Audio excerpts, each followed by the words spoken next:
Okay, so welcome back, everybody. Welcome back to Willow Shore. As you're aware, Willow Shore is currently being invaded or occupied at this point by a group of monsters. Their motivations and command structure are not known to you, but your group has decided to cross the river to Northridge to attempt to locate some of your friends and find resources for plans that you have. When we left off, I'm going to bring you guys back to the map where we were, which was the Cheba River. You guys had crossed the river in a boat that you found in someone's shed, a boat named the Cheba Champion. And during your crossing, a dangerous creature had tried to stop you, insisting that the town was under the control of somebody or something named Modo Q, and that Gurglegut, his gatekeeper on the bridge, was owed tribute and payment if you wished to cross. You did not feel like dealing with Gurglegut, so you found this boat, this glorious rowboat, in someone's shed. You dragged it to the river east of the dam, and fought your way across, dealing with an aquatic gremlin, something called a fwath. You bested it, although it did offer quite a challenge, and made your way to the far bank, and that's where we left off. So, the three of you have managed to cross. Wu Shu, your compatriot who has joined you, the local blacksmith, one of two local blacksmiths, who is somewhat of a dab hand with her iron hammer, stands on the southern shore, having watched the combat and frustratingly been unable to participate, and now kind of waves across the water at you, waiting to see what you're going to decide to do next, whether to leave her to return to the compound or make the crossing a second and third time to bring her with you. I think we gotta go back. Was this lost? I think you got to go back, says Tampoco. With one of your help. Okay, I see. Just because water and fire don't mix. And Tampoco will notice, Okay. man, you are pretty wounded though, right? I'm like halfway down, but I can always do the tree and heal us if we're committed to like getting back out there. You know what I mean? I think do the tree as we row, because he got away. So we don't know how long we have this undisturbed river for. Yeah, that's true. Okay, well then I can. Why don't I tree it up so that we're not all dying? Yeah. And by all I I mean think we're all at full hit points, except I you. am. Okay, all right. am We as don't well. have to. I think maybe we healed or something, or some of us did at least, because I did get hurt, but now I'm at full. All right. Well, I am gonna. Looking at my focus pool, it is already empty, so I would have to focus, cast it, Take and 10 then minutes. probably focus again to regain it so that we had it. Yeah. But that's like half an hour, right? Something know. like that. I don't know if we have that And kind of time. Should you Well, stay can behind you and focus then? while you're on the boat? That's Oh, wait, yeah. that's a good question, Jordan. Can I do that? Yeah, as long as you're not actively doing anything else, you can. Also, I'll point out, the Cheba is 100 feet across here. It doesn't take that long to cross. Less than a minute if whoever is piloting succeeds on their checks. Okay, well, why don't I stay here and focus? You two go back and get... Yep. Yeah, right? Yeah. Hannah takes Tampoco and says, come here. Come here, boy. Come on, we're going to go back across the river. Come here. He's like, Let's go. What the hell? He does follow you. He's like, that doesn't work on me, and he just starts walking forward. Oh, good. Oh, but you know what? He's gonna load his whatever sling, because that's a thing. Like, that's all he's really got. Yeah, load that sling. I think it is. Okay. loaded. So We're going back across the Kirk, river. or rather Tampoco and Amanda make their way back across the river. Presumably, Amanda, you are piloting here. Yes. Yeah. All right. Give me some athletics checks. Just roll some dice. Let's see Yeah, it. let's just... Okay. Both of us or just her? Just me. Just her. Okay. Although technically, you can aid her. You can make an aid check. What would that that's be? nice. So what that is it's a standard DC 15 check of some skill that you think will aid her. And if you succeed on the check, she gets a +1 to her roll. If you fail on the check, I believe nothing happens, but it's when you critically fail that things get bad. Let me double check the rules. Yes, on a success or a critical success, she gets a bonus. On a critical failure, she takes a penalty. So it's up to you to choose what type of skill you want to use and tell me how you're helping her. But she just rolled a 12, so it sort of doesn't matter for this first one. What If it happens doesn't matter, is... I'll hold then. I don't want to risk getting a critical failure. Yeah. On a failure, what happens is the vehicle just moves forward 20 feet. So that's the first check. Mm-hmm. Then Tampoco.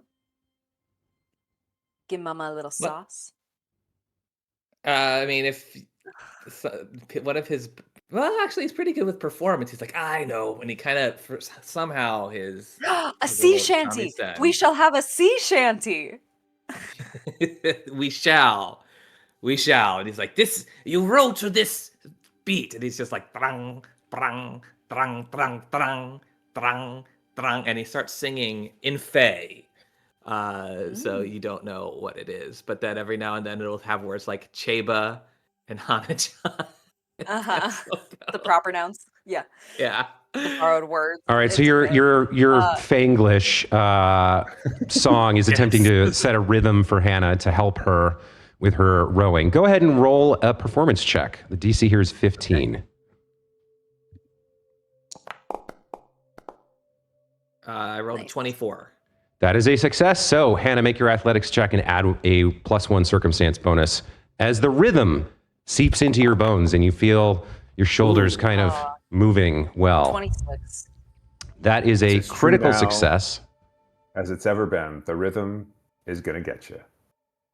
I'm going to get you. You are easily able to row forward another 20 feet, controlling the direction of the boat. So you make it to about there. And the checks continue. does the circumstance bonus only count for that one? Yes. Correct. Yes, it's per roll basically. I can do it again, right? I can try again. Yes, you can. Well, I did just roll, so sorry. It was an 8. But I might be able to I got- provide a +1 to it. Yeah, but even then, it would still be a fail. What did you roll, Tampoco? I haven't rolled yet. Okay. So I don't have the gun. well, I'll do it now. I rolled a 12, so that doesn't succeed. For some reason, I'm not hearing the music. I'm going to turn something else on here. Yeah. Oh, I hear it. Oh, I hear it. Yeah. I hear it now. Yeah. Yeah. Oh. Your 12 is a failure, which does not impact Hannah because it's not a critical failure. With her 8, that is also a failure. Fortunately, when rowing a boat, a failure just means you have trouble steering. And since you're driving in a straight line here, or piloting in a straight line, the boat does move forward another 20 feet. And you're very close to the southern edge here. Go ahead and make perception checks for me, both of you. Oh, boy.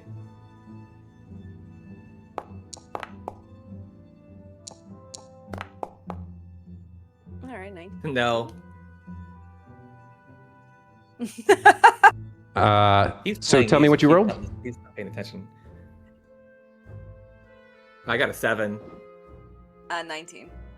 Okay, Hannah, you're watching the surface. In addition to rowing, you're watching the surface of the water, looking for any hint of monsters or that gremlin that swam away. It threatened you with like pythons. At the moment, the surface of the water seems cool, and there's no smooth rather, and there's no motion below the surface that you can perceive. So things seem to be all right. Give me one more athletics check.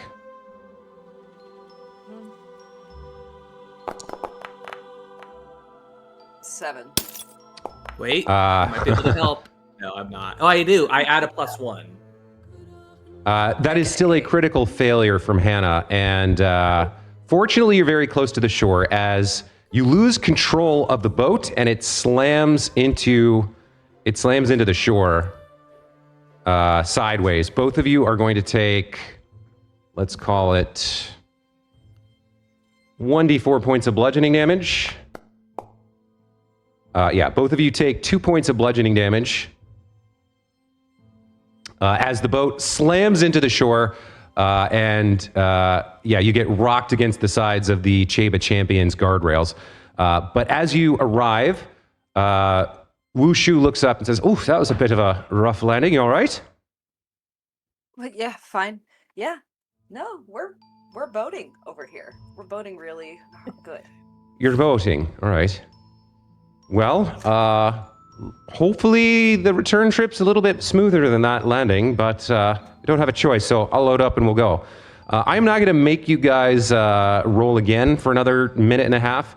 I'll say at this point, Hannah, you have sufficient experience, and the calm waters are enough that you're just able to make it back across to the other side. The other side of the river. So, having transported Wushu across, last time you guys had also found a cozy little nook where you could hide the H.H.S. champion and proceed along your way. So, with all 4 of you having crossed the river, we are going to go ahead and wrap things up here. Now, Jeremy, Mand here was refocusing, correct? Refocusing, yes. Great. So between, it takes barely 3 minutes, 4 minutes, 5 minutes for the team to fetch Wushu across the river. And as they're hiding away the H.H.S. champion, securing it for a possible return trip at some point later today, you complete your 10 minutes of meditation and your focus point comes back. All right. Okay, focus point restored.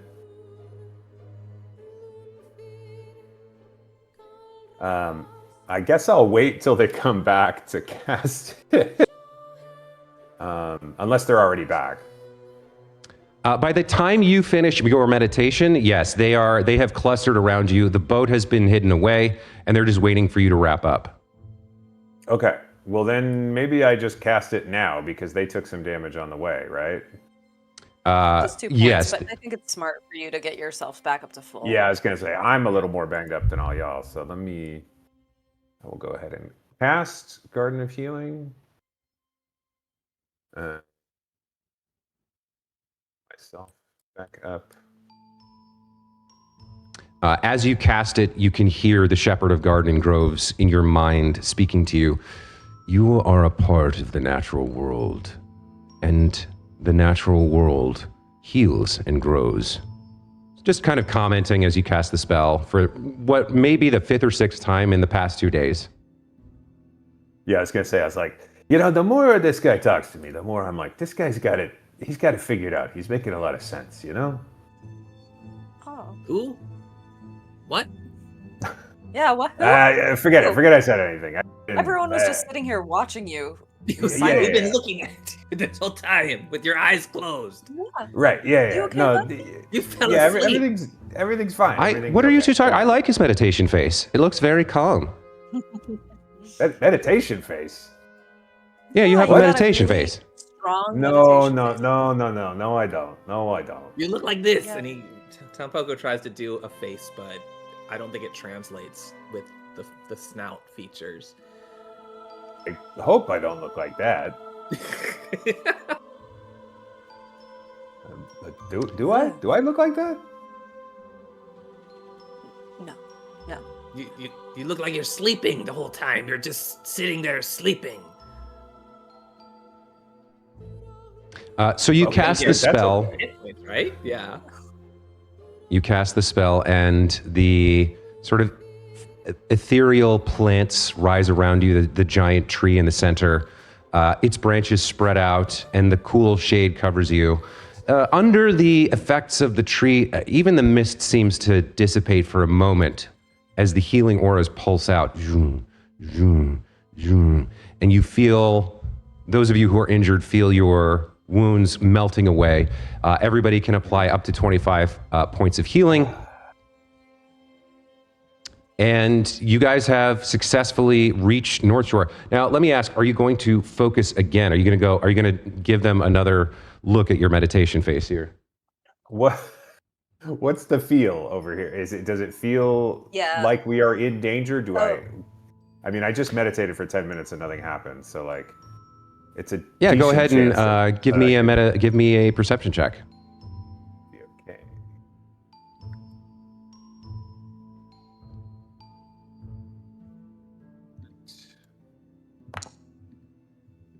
Oop, nope.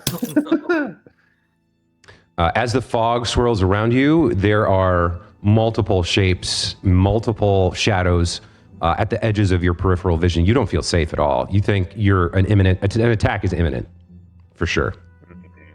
I also could use my focus retooled. Can I do another perception check with a higher DC? See if I hit it? You can. Wait, what is that? Oh wow, that was almost a 1. Almost a 1. It's 13. On a 13, yeah, you look through the fog. It's rough. You're at the edge of the north bank of the river. You can see about 500 feet in any direction until the fog just becomes an opaque white wall. From where you are right now, you can see the fields. You can see a couple of structures in the distance. You see the main road heading along the north side of the river. You don't see any enemies per se. You don't see any threats in the immediate vicinity.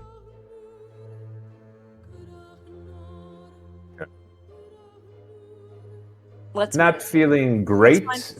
Yeah, not feeling great. What if we just move up to the road and see if we have any more information, and then we can take a tick or retreat? I think this makes good sense. Good? Bad? Okay, great. Let's do it. Okay. So you guys begin trekking north from the river. You have now crossed to the north side. Making your way up the small embankment, you see a number of the houses on the east side of the river. Downtown is west of the lake, of Woodraft Lake, but here there's a number of small farmhouses, small businesses. You're relatively close to a couple of shops that you might be familiar with. You're close to the clinic. There are some fields north of you, some rice paddies to your east. The river burbles and rushes behind you. But again, as you kind of reach the main road here, there doesn't appear to be anything in your immediate vicinity in terms of threats. Let's make our way to the Hand of Spring, the clinic, and cautiously see if we can take shelter there for 10 minutes, or if it's been Jenkinsed. Is that the official term now? Yeah, it's the verb, Jenkins. Jenkins. Yeah. To Jenkins, yeah. To be Jenkinsed. Okay, so you're going to head to the nearby clinic, the Hand of Spring. Is that correct? Correct. Yes. All right.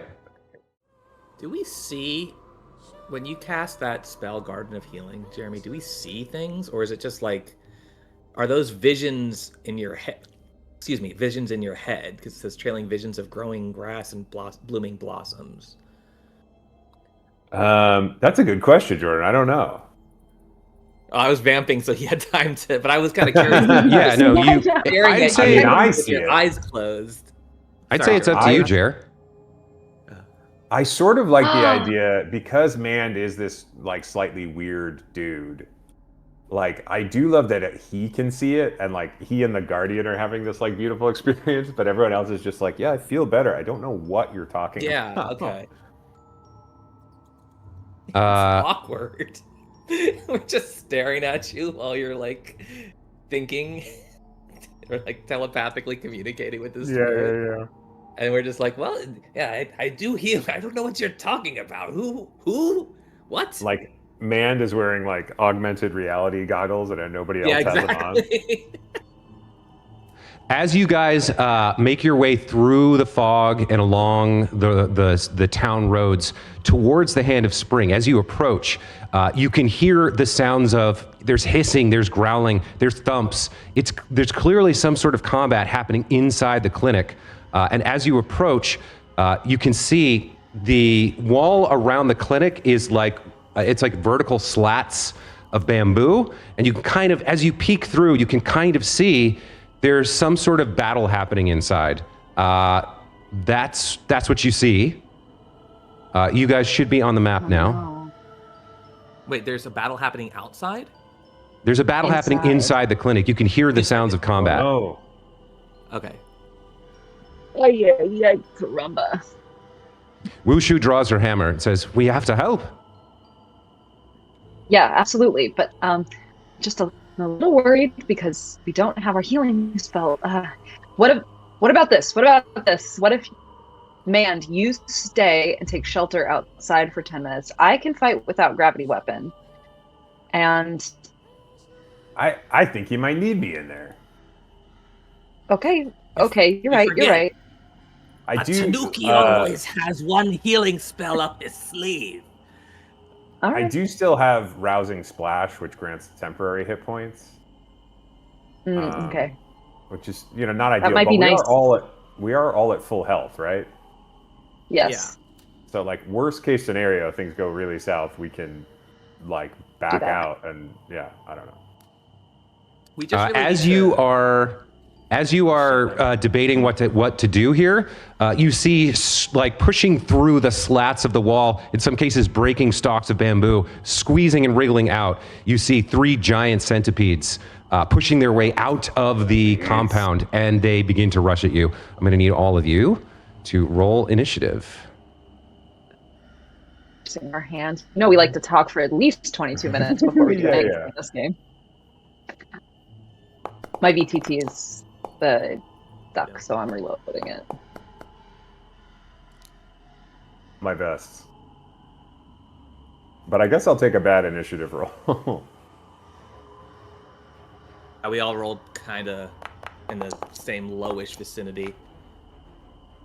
Sorry, I need to reload this thing. It's okay.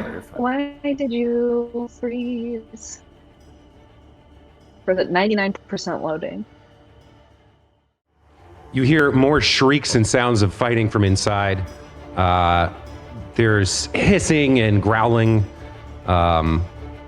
Whatever's going on inside the clinic is now also happening outside as these giant centipedes rush towards you. I think I've shown these to you guys before, but just in case you've forgotten, that's what you're dealing with. I don't care for it. Yeah. They're easily as tall as Tampoco and Mand. It's all right. I'm going to edit. I'll probably edit the delay out. So, This out. yeah, I don't know that we need 2.5, 3 minutes of people going like, "Are you loaded in yet?" So just let us know when you get there. No, keep it in. People will want. They want People the want to see that, breakfast Jer? Yeah. Is that everybody what you wants advise that. in your podcasting class? Like definitely long minutes of dead air and All silence. that. People love it. People get they're really, really into it. Yeah. Okay, now I've got music and a screen. Okay, And centipedes. All right. And I will roll initiative, Okay, great. which is just for like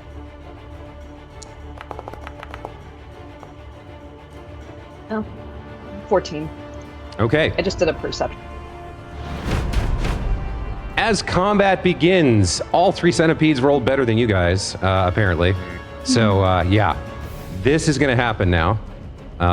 Let's see. Who are you going to go after, Giant Centipede? I think this one, kind of like hissing and growling, it looks at you, Tampoco, and goes, "Food, sustenance," and it is going to dash towards you. It is going to make a bite attack on you. with its pincers. Again, it's got these like dagger-like sharp horned pincers, chitin plates all over its face. Its tentacles kind of weaving weirdly, its eyeballs rolling. It's going to go ahead and make a strike on you with its mandibles. That is a miss. And as it darts forward and kind of snaps at you with its mandibles, it darts back away from you, and that is its turn. Next up is this one up here, which is going to come for Hannah. Same kind of deal. It's like, we must feed, we must grow, we must multiply. And it is going to go ahead and do the same thing. It's going to target you and make a mandible strike. With a 21, that is a hit. You take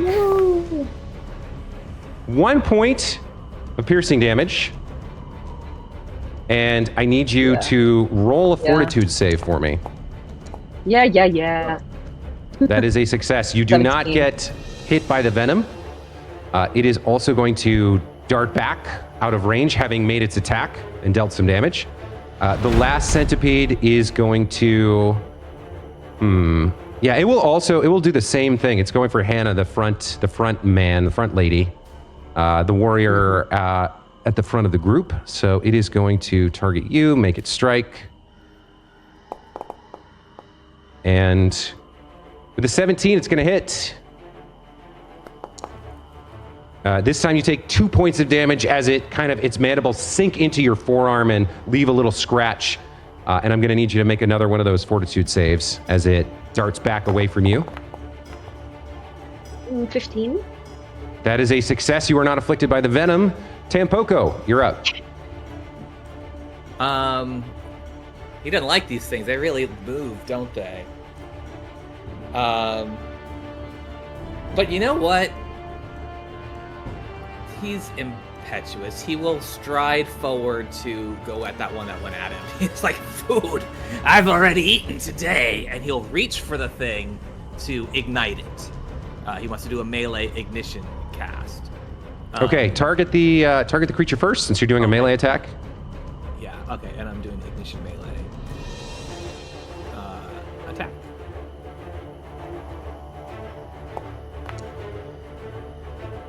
That's a critical hit. 26. So I will roll damage. Mm-hmm.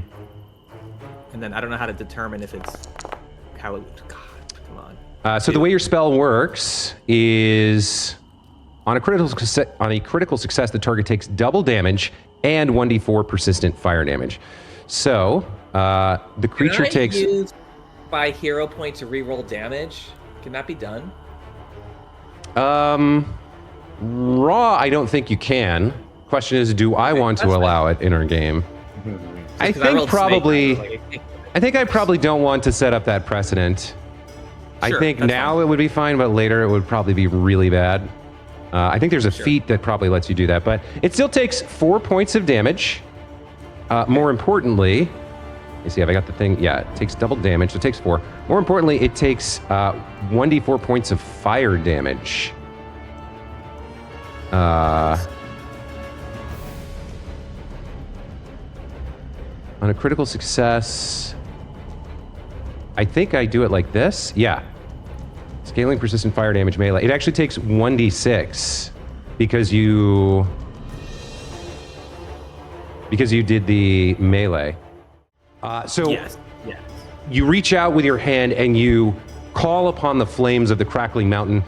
The fire flows through you and out of your hand into the creature, and it screeches as you burn it. But more importantly, the chitin on the creature's body catches fire. This magical fire catches it. It is now glowing it and giving off flames as it has been lit on fire by your action.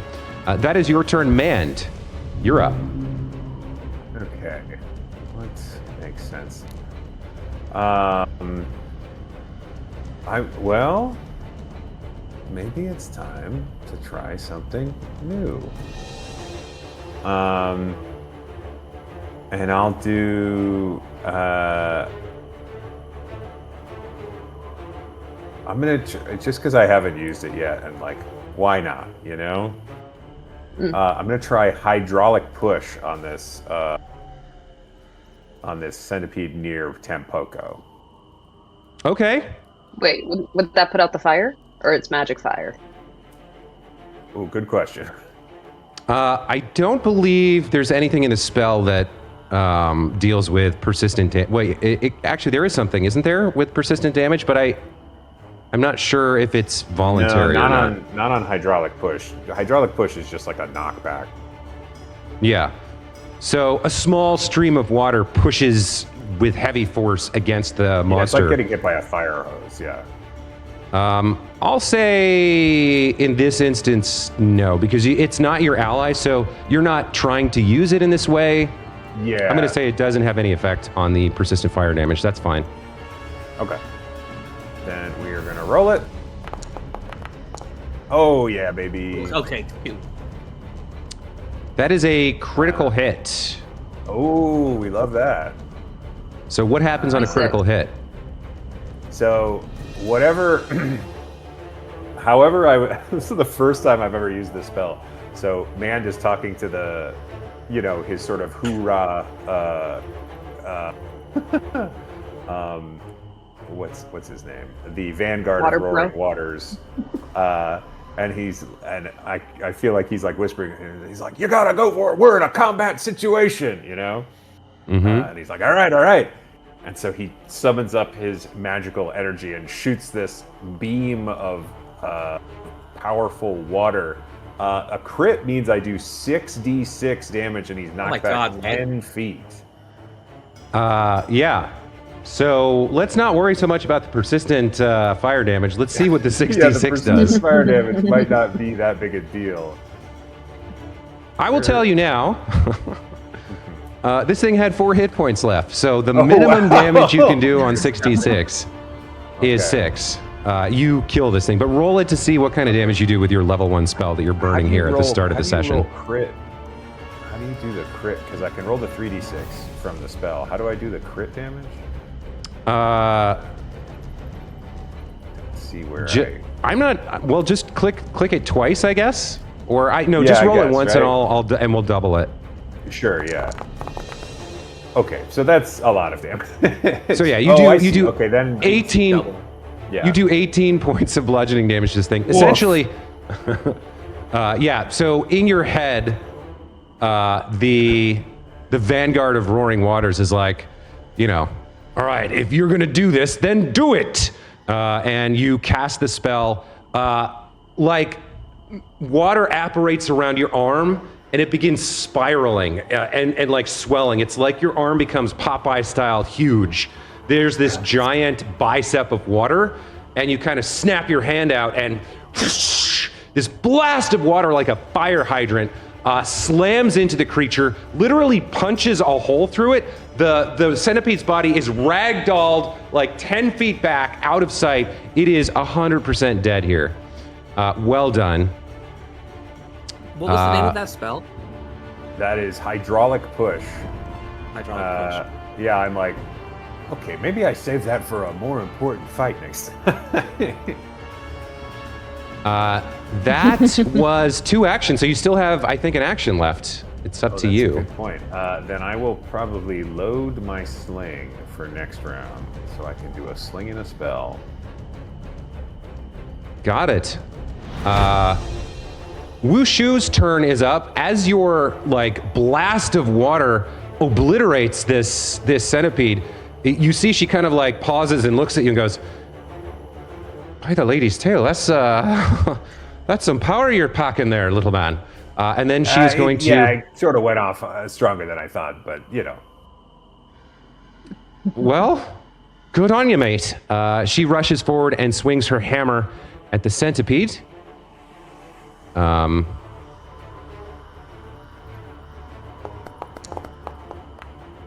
With a 18, she hits, dealing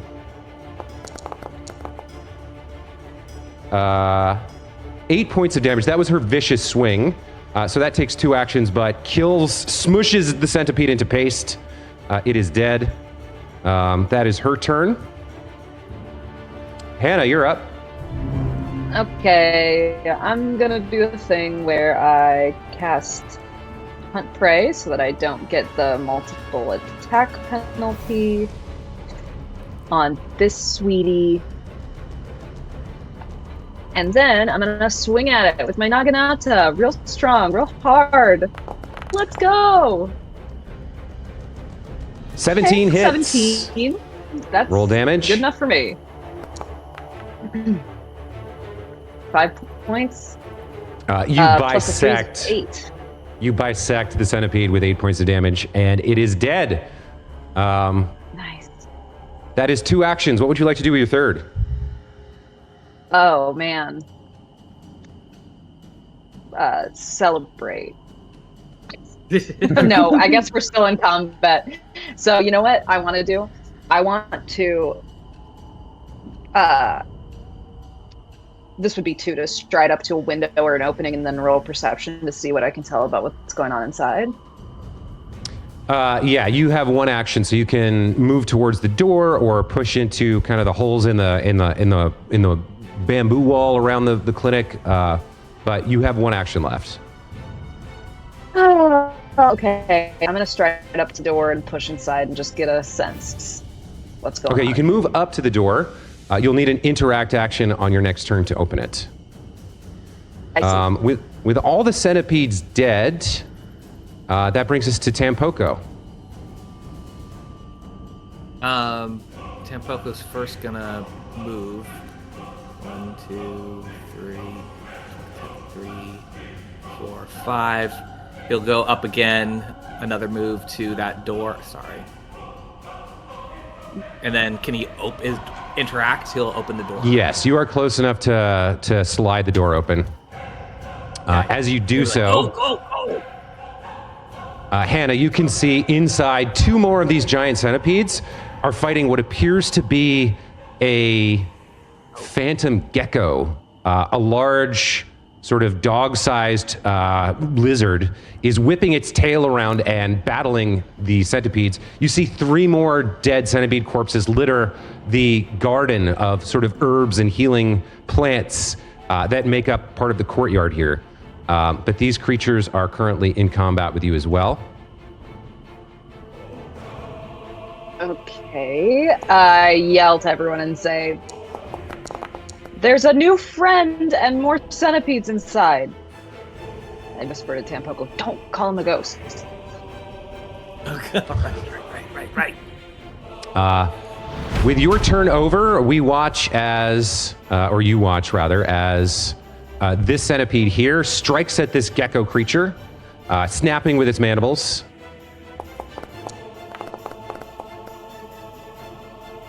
I forgot to target the creature. The first attack is a miss. It's going to go again. It's going to get a critical hit. The gecko takes 1 point of damage and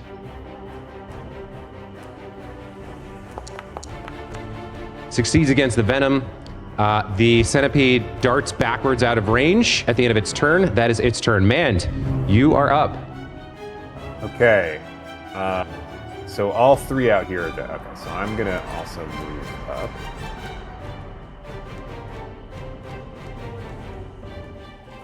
up. Guess to do anything, I'm gonna have to do 2 moves. Right? Yes, you will. Well, you can do as many stride actions as you have actions for. You can pass through. You can also pass through your ally space without a problem, especially because you're a small. Figured. You're a halfling. So I'm gonna come up to here. Oop, it You stopped. can't pass through the wall, actually, so you need to go through her space and then That's what and I then angle. thought I did, but sorry, this would be slightly awkward. That's fine. And then I will let me target this guy, and I'll give him the sling. Okay. I like that me just saying I'm going to use my sling gets a laugh. And here it goes. Another. Yeah, your 9 is not quite enough. The sling goes whizzing past the centipede's head, but misses entirely, slamming into the back wall of the clinic. He's like, I gotta get a new one of these. Wushu here is going to, she's going to 5, 10, 15, 20, 25. She's going to stride in, survey the scene,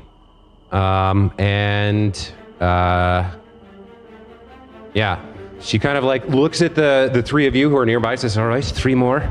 We can handle this. I guess I'll be the vanguard. Good luck, everyone. She's going to stride forward again, 5, 10, 15, 20, 25. I don't think she wants to get based with anything this turn, so she'll use she will flick her tail over her shoulder, and a burst of blue foxfire heads towards the same centipede that Mand had targeted here. And we'll see if she can hit. She gets a natural 20. Nice. Okay. And deals 6 points of fire damage to it. It is horribly burned, as similar to when Tampoko uses his flames, but these flames are blue, and they evaporate at the end. There's the creature is no longer on fire, but the blue foxfire has carved deep into the creature, exposing its innards, which are singed and blackened. That is Wushu's turn, and Hannah, you are up. Okay, I'm going to stride also to this man, 25. Then actually, I'm going to go use 2 stride actions on Forge. Okay. You can hold the control key and then click to do like movement points. Right. So like hold control and then click the first place you're going to turn, then click again to, you guys. We'll get it. One of these days, Jordan will get this whole thing. Okay. Yeah. Get right with God. Go. You know what? Here, because I've got the range of the Naginata. You have the reach weapon. I'm just going to give it a swing. Swing away, Hannah-chan. Okay. Bada bing, bada boom. Please. No, it's a 2, so it's an 8, so it's sad. You position quite well, but the creature, the centipede, is, while focused on the gecko thing, notices your strike coming and deftly dodges out of the way. Its body kind of like slinking sideways and then snapping back as your blade slices up one of the plants, but does nothing to the centipede. That is your turn. The gecko darts towards the injured centipede and is going to make a jaws attack on it. Its mouth opens wide and its like ethereal teeth slam down on the creature, just missing as the creature slips out of the way again. It's going to go for a second attack here. This one's going to hit, dealing 7 points of damage. It bites the centipede's head off. The body of the insect collapses to the floor. The gecko whirls around. It seems agitated. It's staring at Wushu. It's staring at Mand. It's staring at Hannah-chan, and it's staring at the giant centipede. But that is its turn. Tampoko, you are up. He's got to get in there. Oh, he has to go up first. So you're saying if I hit control, it'll go up 1, 5, 10, 15, 20, 25. I think he's too far from this. Yeah. Oops. So then he'll stride again. Sure. Actually, he's going to go... Well, hold on. How far does a sling attack? What's its range? I believe a sling is 20 feet, but it should say on the weapon. Yeah, it's not super far, to be perfectly honest with you. No, range increment is 50 feet. 50? Wow, okay. Longer than I thought. Okay, this thing's still 60 feet, so he has to get closer. No. You're using your movement to measure. So switch to the. So it's combining your first 25 with whatever you're dragging. If you switch to the not the right angle ruler, but under token controls, the third button down is a measure distance button. Yeah, because Kirk, that far one is only 45 feet from me, so it's still in my range.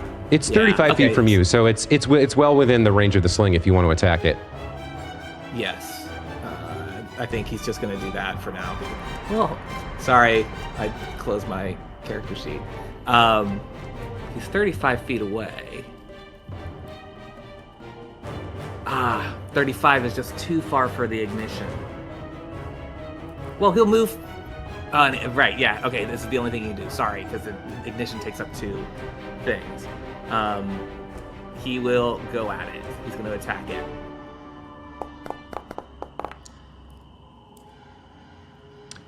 With the sling, the 22 hits. You whirl it over your head. Sake cup in one hand, sling in the other. You probably take a sip, right? Yeah, he's actually been he's been drinking outside. He saunters in and he's like,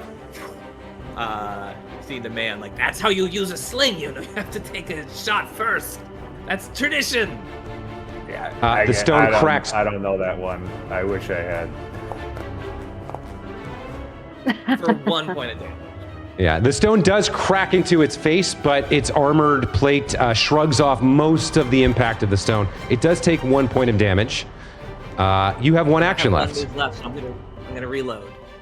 You reload. Great. Okay. The centipede here has already been fighting the gecko, so it's going to go after the gecko. It darts in, makes a strike with its mandibles. Just manages to hit. The gecko takes 1 point of damage and rolls a fortitude save against the venom. Just succeeds. The centipede, looking around, sees quite a lot of enemies. It is going to back off for now and hope that more centipedes show up. That is its turn. Man, you're up. Okay,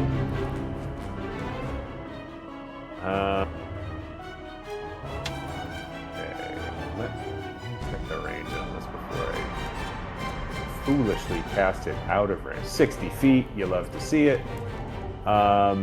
Do I have? Am I blocked by this tree on this centipede in the back here? For a sling strike, I would say with the tree in the way, it probably has lesser cover. Yeah, you might want to move. I was doing a needle dart strike. I'd say it's the same thing. Well, in that case, yeah, Mand will. He's gonna move up to like here. Sure. Now you've got free reign. Okay. Perfect. And we will cast needle darts. His new favorite cantrip. Yeah. Go ahead and target and roll the attack. A little better than the sling. Nice. Nat 20. Go ahead and roll the damage. Okay. Target takes double damage and 1 bleed. I don't think the bleed is gonna matter here. Yeah, I don't know that it's gonna matter so much. Yeah, with 12 points of damage, your needles just perforate every inch of this thing. It's like a swarm of needles. The force pushes them all the way through the creature's body, ripping holes into it. It explodes in a fountain of gore and blood as the back wall of the clinic is splattered with blood and vitria as the creature is very quickly killed.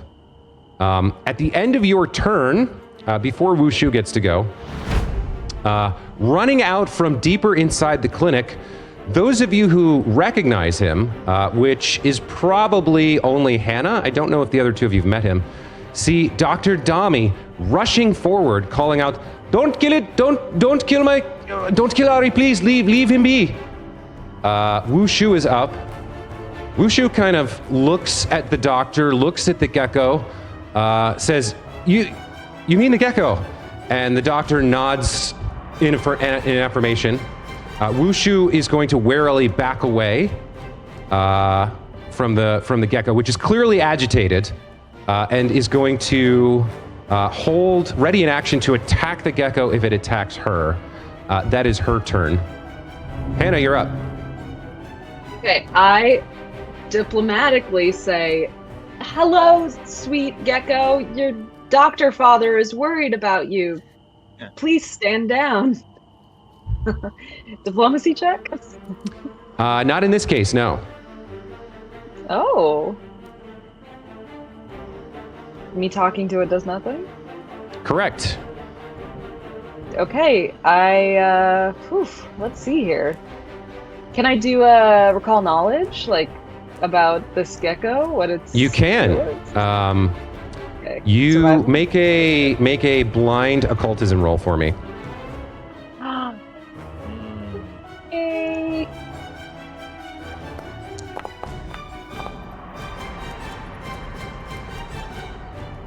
This is a phantom gecko. It is similar to Ugly Cute. It is a defensive spirit which has limited range but protects the clinic, most likely. These types of creatures have resistance to damage and a lot of immunities and stuff. They have limited intelligence but are known for defending their home and their master. Okay, I also retreat. And I yell to everyone, "Don't attack it. Do not attack it." Dr. Dami adds to that. "Yes, don't attack it. Thank you very much." That is Hannah's turn. The gecko, on its turn, hisses and snarls at the four of you. Its shoulders are hunched. It looks at, let's see, who's closest to it. It looks at Tampoco and says, "Intruders will be killed." It is going to attempt to demoralize you. Given the knowledge you have, apparently that is a failure.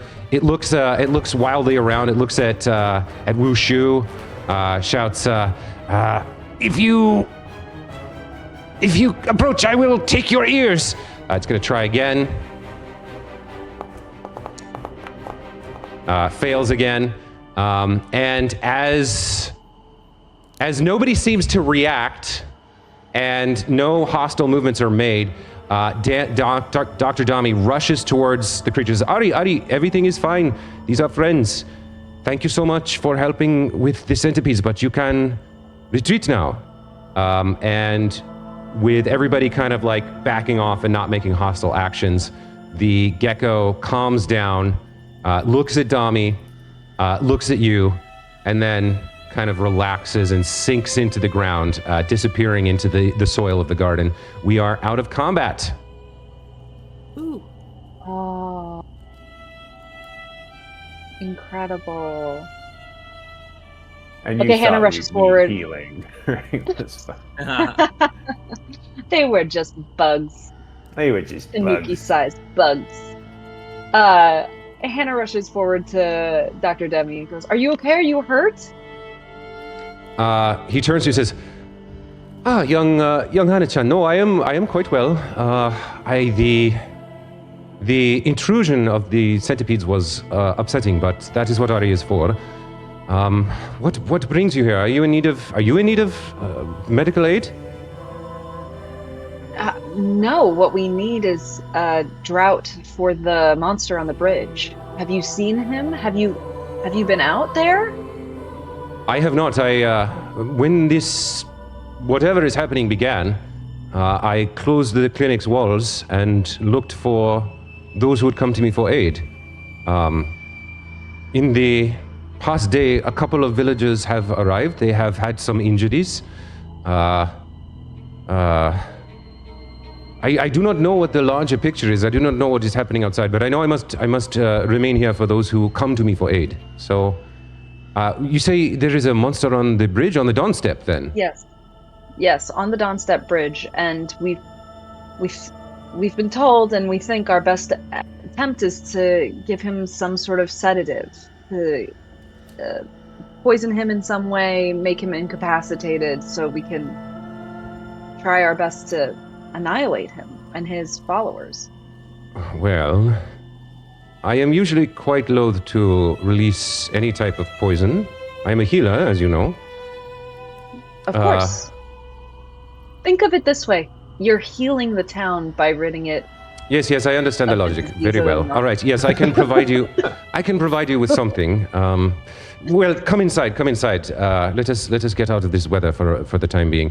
Wushu, it is good to see you, Master Blacksmith. And Wushu looks up.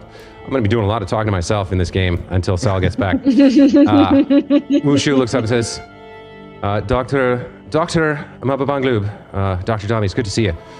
And he begins to lead you inside the clinic proper. So as he moves, you guys can feel free to follow here.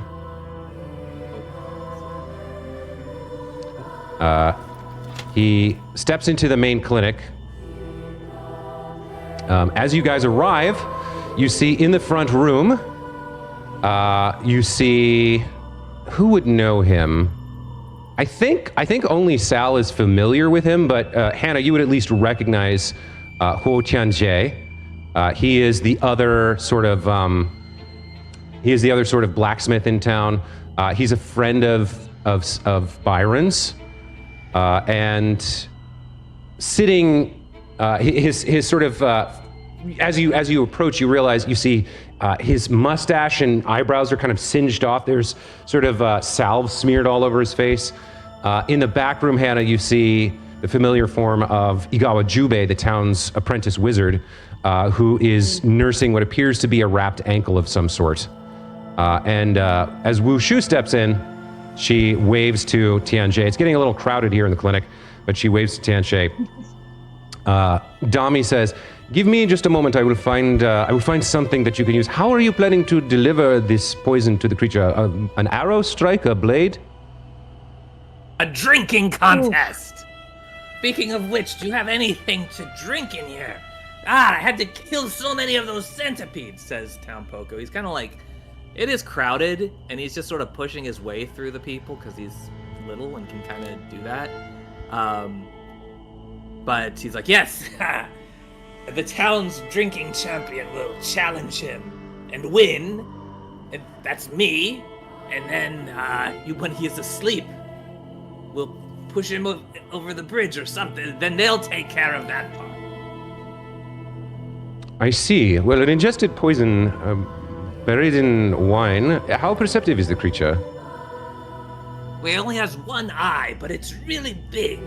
I meant, will he detect the poison? No. Oh. Yes. Are you Well, sure well. about that? I I think. Okay. I shared the knowledge with him that during our last combat, he tried to purge himself of the alcohol he had consumed when he realized he needed to fight. So it needs to be fast acting.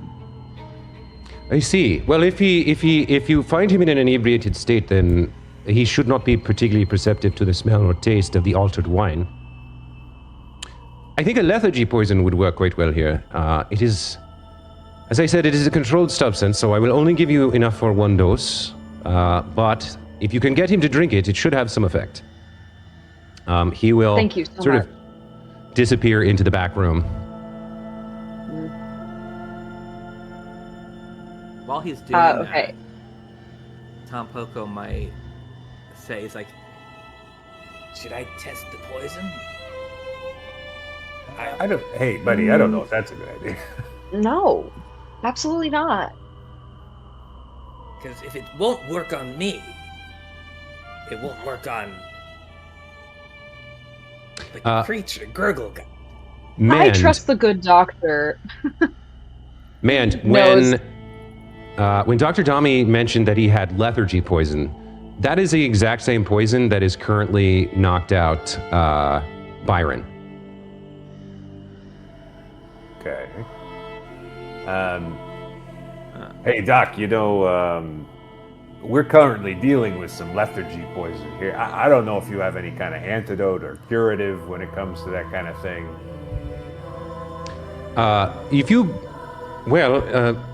It's not particularly harmful in the long term. It will have knocked the person unconscious. When was the incident? When did the incident occur? What is it, like a day and a half at this point? It happened like 20 4, hours ago? 4:30 yesterday afternoon. Yeah, I guess almost a day ago. In that case, you should be waking up fairly soon. I don't know that you need a purgative. Well, okay, but if we run into it again, what do we do? That is difficult. Certain magics can relieve poison. I believe if you... As I recall, you are trained in medicine, are you not? I mean, a little, I'm no doctor or nothing, but... Yes, well... and he begins to walk you through the process of using the treat poison activity, which is a activity that those trained in medicine who have a healer's toolkit can use to try to combat poison. Okay. So that's a standard action that you would probably know about, but he's reminding you of the details. I think it's called treat poison. Yeah, there's an action called treat poison. You attempt a medicine check against the poison's DC. Yeah. You have to be trained in medicine and have a healer toolkit, but you can try it. Well, I do essentially, the I next am trained in time... medicine and I do have a healer's toolkit, so... Yeah. But So that's he good walks to you know. through and, like, for the purposes of the roleplay, hands you some herbs and stuff that would help against this particular poison so that you have, like, a bonus in your check if it ever comes up. All right. He comes back out and kind of hands you a very small bottle with a tiny amount of what looks like a thick purple liquid, oily and viscous, like a tiny little thumb-sized bottle, and kind of hands it to you, Hannah, since you had mentioned the plan. It says, this is the lethargy poison. If you mix it into a flask of wine, it should provide the intended effect. It has stages, so at first, the ingester, the monster, if you get him to drink this, will become lethargic. If the poison is successful, he will fall unconscious, but it is not a guarantee. Not every creature's constitution responds in the same way. If it is a large creature, big creature, I cannot guarantee that it will make him sleep. But it should at the very least, if he is affected at all, it should at the very least make him sluggish, slow. And the slowed condition that I'm kind of dancing around means that he would have 2 actions per round instead of 3. Okay. Thank you so much. Thank you. I can't thank you enough. You've helped us tremendously. We were very, very bad at this fight the first time we did it. So I think this will help a lot. We had to retreat. That's a fact.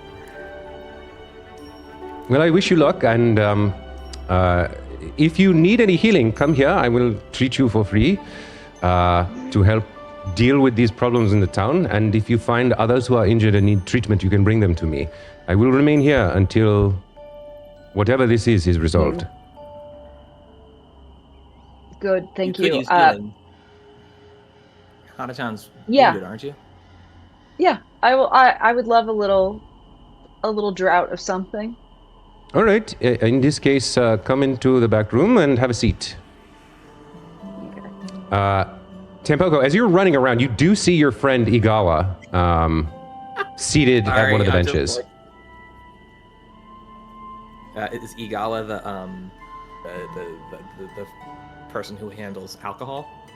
No, Jubei is the wizard on the spectrum that you've met. She's your friend who went to the festival with you. Oh, okay. I see her. What happened to Dami's token? Oh, I put him underneath somebody. He's right there. So Hannah, as you sit down for 10 minutes as Dr. Dami attempts to treat wounds on you, and let me go ahead and roll that for you. Where is the macro? If they're treating wounds, maybe man goes out to the garden and does a refocus. Yeah, absolutely. Yeah. Do that. May I also refocus while this is happening, or does that need to be a separate 10 minutes? Yeah, no, you can do it at the same time. You're just sitting there while he applies 19 points of healing to you. Yeah. He seems to be pretty good That's at a guy this. who knows what he's doing. Yeah. And yeah, you guys can take some time to refocus as well. Okay. Hannah goes up and asks the blacksmith room, should he still be there? Mm-hmm. I recognize you. Did you... would you take a look at my naginata? Make sure it's in as good of shape as it can be. Perhaps there's any slight alteration you can do without your forge?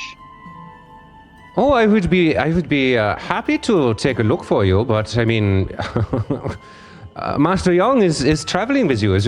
Have you not asked her? Yes, we need to go back to her forge, and we're not sure if there's Jenkins there. I don't know. Is there something blacksmiths really like as a gift that I could try to get her? Do you have any insight in what that might be? I mean, rare materials, new formulas for new types of weapons as they do not know how to craft. But Master Young is quite well traveled and very experienced, certainly more so than I. My specialty is more mechanical gizmos, clockwork inventions, and I dabble a little bit in the alchemy along with Byron. By the way, where is Byron? I thought he would be out and about. You remember when I mentioned dealing with the lethargy, Yes. Let's just say he sort of ran afoul of some poison. I see. Well, in any case, there's nothing I can do for you here. We could, even if we could make our way over to my workshop, which is nearby. I'm not sure I don't have any rune stones at the moment. Yeah, I don't have any. Good. I don't have materials or rune stones, so we could work on it, but it would take several days. I don't think there's anything I can do for you today, unfortunately. Thank you. Okay, I'll keep in mind the clockworks. That's very interesting. Okay, all right. I feel like, okay, gang. Now that we have this, I bring Tampoco and Mand close, and I say, I think we have a few errands we could run while we're here. We could find Granny Who and check on the boy. We can see if we can find Ayumina and Sumika and Fang, the other rangers. But just taking a poll, does anyone have any strong feelings one way or the other which way we should go? Not in particular, but go ahead. Well, when you said Granny Who and the boy, who is the boy again? The guards. Someone's the guard. Yes. Min Huan Yes. is the name of Min Huan. Hire's Thank son, the you. 11-year-old. Yeah, he was part of the festival demonstration of the 8 practices, as you may recall. Ah, yes. Okay. Well, we don't know where to search for the Rangers. I don't know. Tampoco's not that's true. to think about these things but Granny Who might have a stronger lead, because otherwise we're just gonna have to go randomly around. And I don't know if they'd be on the north side of the shore. They'd have to have crossed over the bridge or something. But she might have information to find them. Like, otherwise, unless I want to look at the map again to say like what's Yes, north, I understand. I what's think Sure. we're investigating. we're east of Granny Who's house by like 20 minutes ish, if I remember correctly. Pretty far, isn't it? Oh no, it's all the way down there. Oh, So it's all the way down there. Mother's Coil. W29 or something. no, so Mother's Coil is Jubei's wizard tower. You've been there several times, Tampoco. That's her house. Where you expect Granny Who to be is at the newly completed Chebaduyu exchange office. It's like It's on the east side. It's well on the east side, way over by the Duyu River. So that's a longer trek to get there. The trade office is here at W29. Yeah. But that was a thing we were tasked to do, and we would at least learn if the kid is okay. And Yeah, but then we're running. Yes. it's So tough that because we're it's like running around all the with a way down kid. there, and you go all the way back. But I don't want to just go take on Gurgle Gut necessarily. No. That's not what we're doing right now. Oh, we're at Man, what are you thinking? Wait, so what are the votes right now as it stands? I guess I've pitched two options, although we could explore further thoughts of what would be in the north here, but go all the way east for Granny Who and Minois, and try to find the Rangers, because my last whereabouts of them were in the festival, so I would imagine they're on Right. the north side. No one said they've seen them, so they're probably up here. And then we're not gonna go to Byron's house until he somehow able to Yeah, rejoin it the sort of party. feels like it doesn't make sense to visit Byron's Yeah. until we We- have Byron. Yeah. Do we have an angle on or a lead on where the Rangers might be, or is it just like look for the Rangers? Yeah, right now we don't have anything, but Granny Who We might can know. ask the group here. Has anyone here seen them? Maybe. Oh, that's a great idea. That's like- smart. Yep, we The should. 3 named started with that. NPCs here in the room. Yeah, let's start with that. Yeah. Okay. So Hannah sort of addresses the room. I hope everyone is healing well. If anyone knows where Sumika Fang and Ayumina are, or the last time you saw the Rangers, that would be something we'd love to know.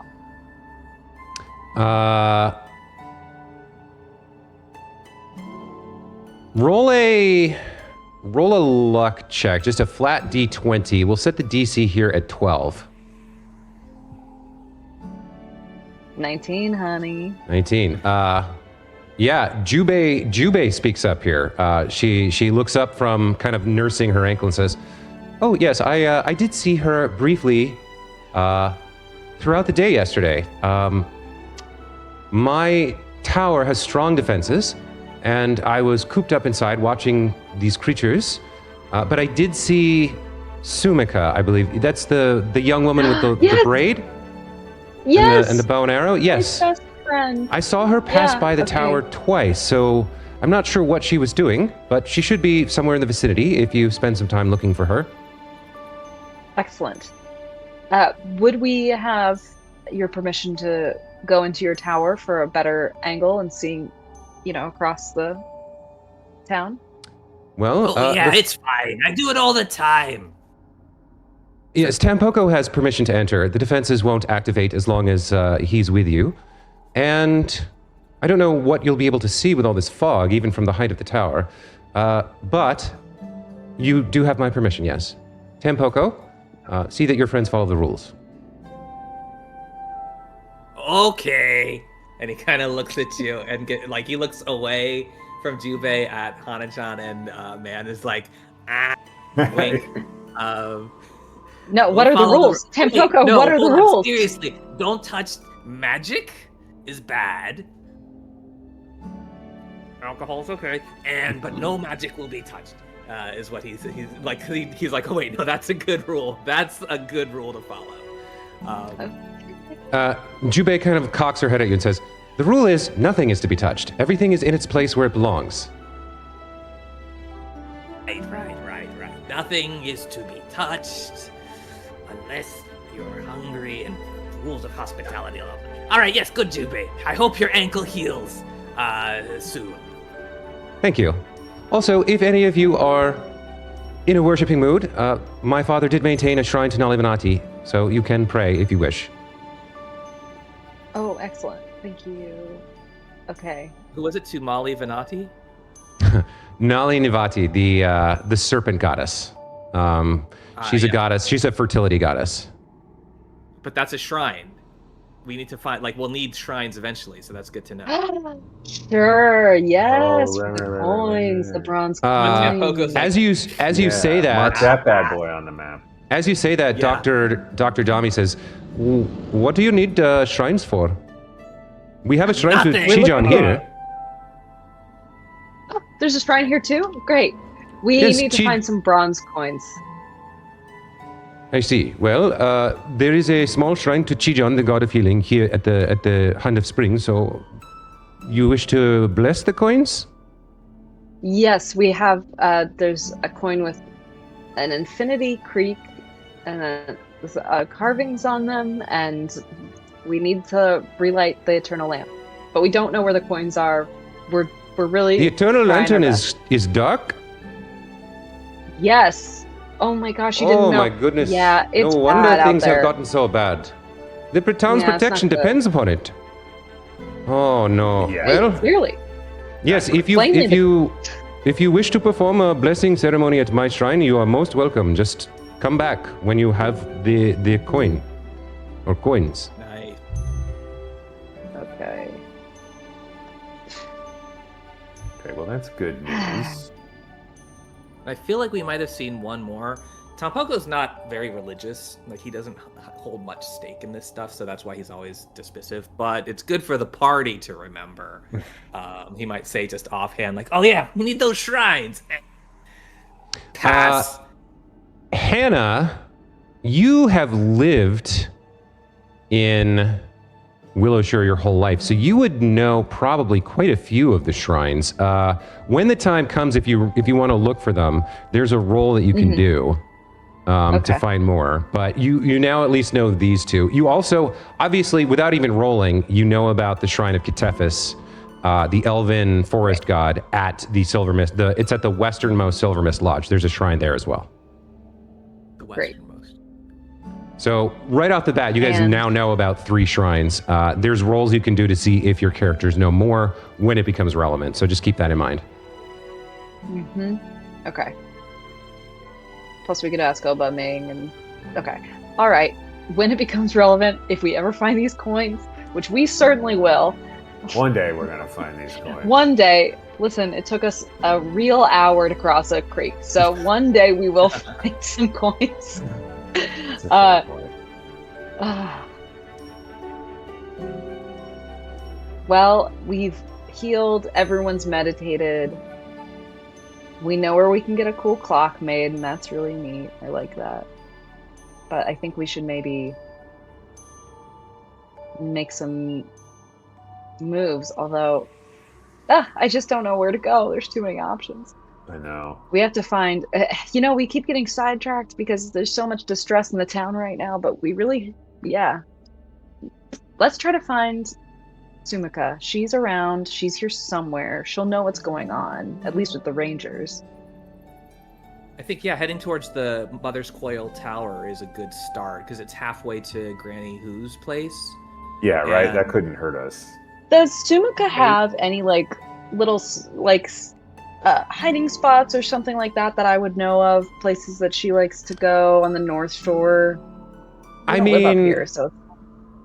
Yeah, so I would say you've been friends since girlhood, so I mean, there are probably places like that. The question is whether that's where she is right now. I will tell you that, because I'm not sure this is obvious, I will tell you that you have, as a ranger, you have the survival skill you have some strengths in. You can roll survival to search the local For area for tracking, any kind of? sign of her.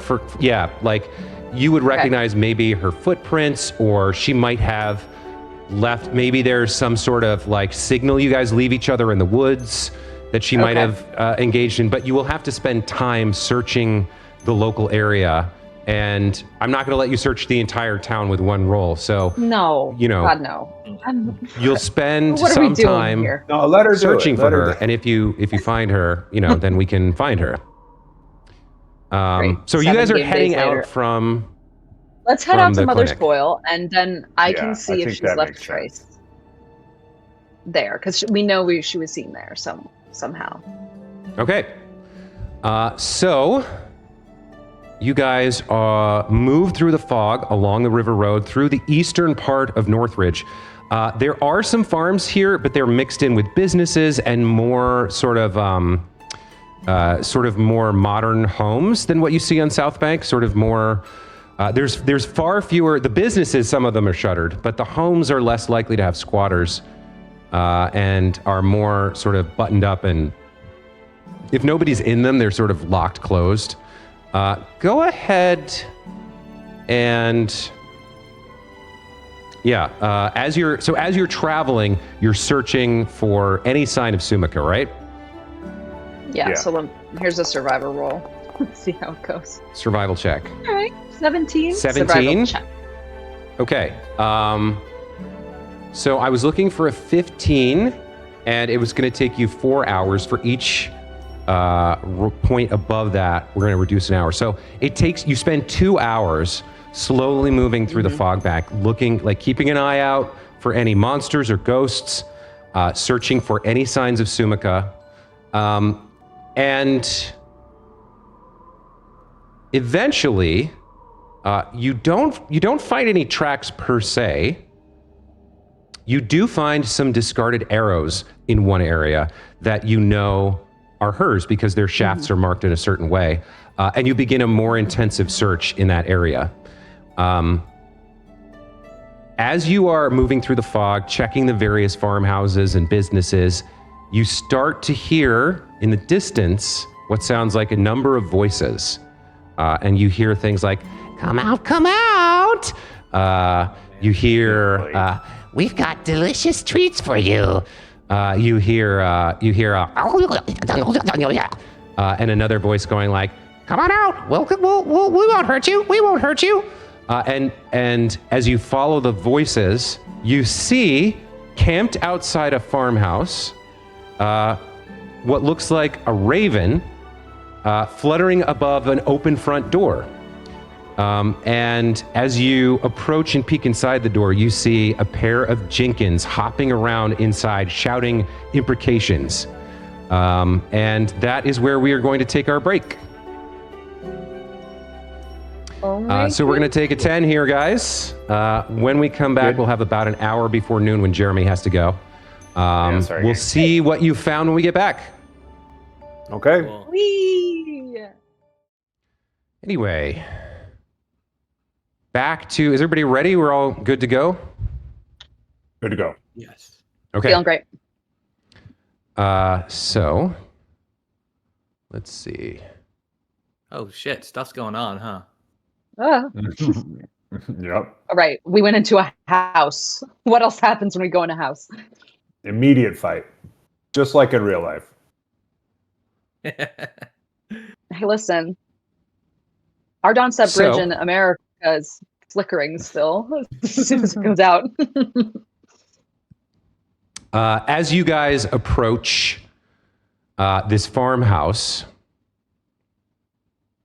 you hear the two Jenkins inside kind of screeching and cackling and making weird sort of like calling out weird rhymes and stuff. You hear them sort of shout out. They go, blue like the dawn, purple and miraculous, swift like a fawn. Together, we are the Abacus sisters. They're laughing, and you see standing next to one of the Jenkins is a small weasel who calls out, "Oh, that means we're here to steal your cattle." And a raven perched above the roof entrance calls out, "Here, kitty, kitty, come out and get a treat. Come out and get a treat. Here, kitty." Okay, I whisper to the party, they don't see us yet. Remember, if we separate them, we'll have a much easier time. There's also this building to our right. Or left. It might be too... Both. I wonder if we can go all the way around the back, like some trickery there lies. Yeah, it looks like there's maybe two buildings on our left. If everyone would give me a perception check, please. Yes, that's how we're supposed to do it.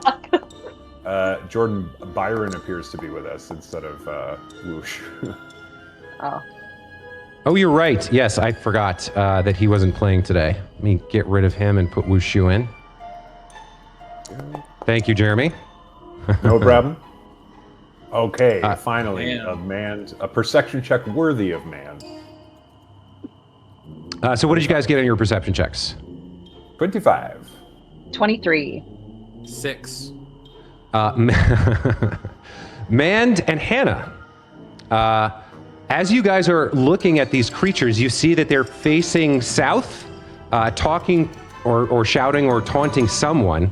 And as you glance, just through there's a little bit of an alley between the lower left building and the western building. Just through kind of like a little tiny crack in that alley, you see, peeking out of a window, the face of Sumika, your friend, Hannah, your fellow ranger. Her face is pale and wan. Her eyes are wide, and you see her mouth the words, "Help me." Uh-huh. Oh. I nod to her, and I give her, like, our signal for, wait, we're coming. Continuing inside the home, you hear the Jenkins going like, "Seriously, come out. We're getting bored now. It's time for you to join our party and give us all your cattle." Okay. I think we should... Tampoko, what if you cause a distraction and draw one of them out to you? Now then they'd both go to you. I don't know, maybe? Sure. I'd like to meet these sisters and their bird. Okay, can I see... These are all possessed creatures, right? The bird and the weasel. They're not ghosts. To the best of your knowledge, normal animals don't speak and don't consort with Jenkins, so it's probable that they are, yes. No. Okay. Or that they are ghosts? Or like the monster type things we've seen, like the squirrels that talked and stuff? They're more like the wild animals you've seen that are corrupted in some fashion. Yeah, Right. okay. Not phantoms. Okay, can I stealthily go, the ping on the map thing, is it, when I, like, how do I show you where I want to go without Yeah, going? press and hold. There you go. That was me. There we go. That's me. Okay, so can I do a stealth check to try to, like, go into this door over here? Yes, you can. Go ahead and just roll stealth. How do we feel? Yeah, how do we feel about getting this thing going? Everyone got your... Yeah. I've got my Naginata, your sling. Okay. I mean, we're gonna have to do it eventually. Okay. What do I get? 20, a dirty 20. Okay. Yeah, you can move up to your speed, creeping stealthily towards your target location without drawing their attention. Okay. So Hannah kind of creeps forward. Meanwhile, the sisters inside are continually, mocking and taunting what apparently is Sumika, saying like, "But you're not going to make it. You're not going to make it. You're going to join us whether you want to or not." Okay, I open the door that I'm standing in front of. Okay. As sweet, okay, and duck inside. Got it. And there looks to be, it's a closet. I found a closet. I'm gonna open the door in front of me. Mm-hmm. Okay, damn it. Guys, it's just a little, like, workman's shed. Okay. Yeah, unfortunately, it's not connected to the main building. It does appear to be a not. storage/barracks type situation for the farm. Maybe for farm workers or farm hands who are hired on. Okay, so here's what I think. Can I poke out to the side and, like, it's, through the door and be like, you draw them and I'll try to pick... Well, they're so fast. The bow thing is just such a non-starter. We've got to separate them somehow. How do we do this? Yeah, I think we might.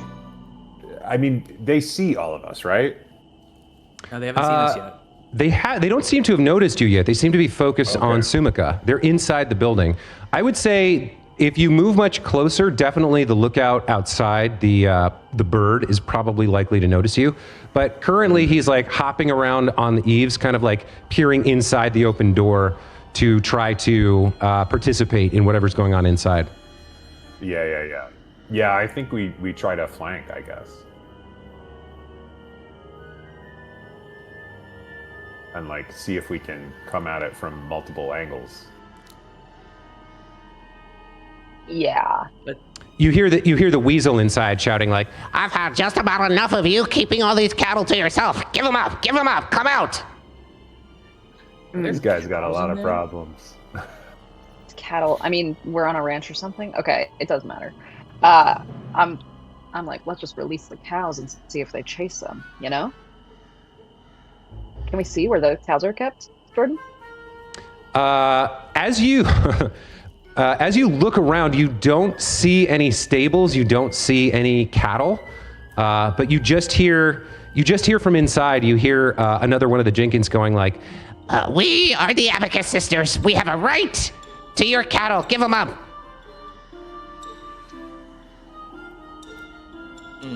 Okay, can I whisper to the crew, like, what if I just try to take a shot off on this bird? What do we think about that? Go for it. That might be wise. Because that bird can't be that tough. You know what I mean? You hear the bird calling inside going like, You can't outwit us. You can't outwit us. I mean, now he's almost taunting us. So, from the doorway, I draw my gakgung, and boy oh boy. So you're going into a combat here. Got it. Okay. Yeah, I'm just doing it. I don't know. I'm casting gravitational. What is gravity weapon? Gravity weapon. Mm-hmm. I like gravitational weapon. It sounds more elegant. Thank you. And I'm gonna save hunt prey for a bigger guy. So we're just gonna try our dangdest. Ugh. Okay, so you take a shot. Your bow misses, and as the arrow slams into the wall next to the creature, it shouts out, Attackers! Attackers! We're under attack! And I'm going to need everybody to roll initiative. Wait, do you have a hero point? Do you want to use a hero point? Yeah, do you want to use a hero point to reroll that? Yeah. If there's ever a moment. Fine. I fine, yeah. We have 2 right now, right? Because we've been in game for an hour or whatever. Yeah, I think. Yes. I now have 2. I think Jordan added them while we were on break or something. I love it. Yeah, I've been managing for you. Okay. Okay. The heroic thing that Hannah does is she, takes one of the arrows that she had picked up from the ground that was actually Sumika's, kisses it, says, "This is for her." And for sure we get it this time. Yeah! A 22! All right. That 22 is going to hit. Roll damage. And a single 2, because it was a critical hit. 2 damage. 2 points of damage. Got it. At that point, the bird shrieks and says, Sparrow's under attack! Sparrow's under attack! I've been hit! And now I need everybody to roll initiative, please. Well, fair enough.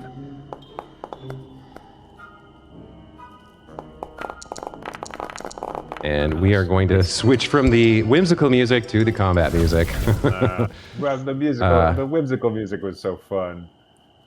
I know, Jer. It's okay. I'll survive.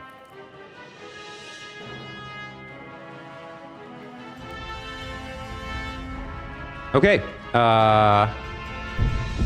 Everybody is in. I think we are, right? Yes.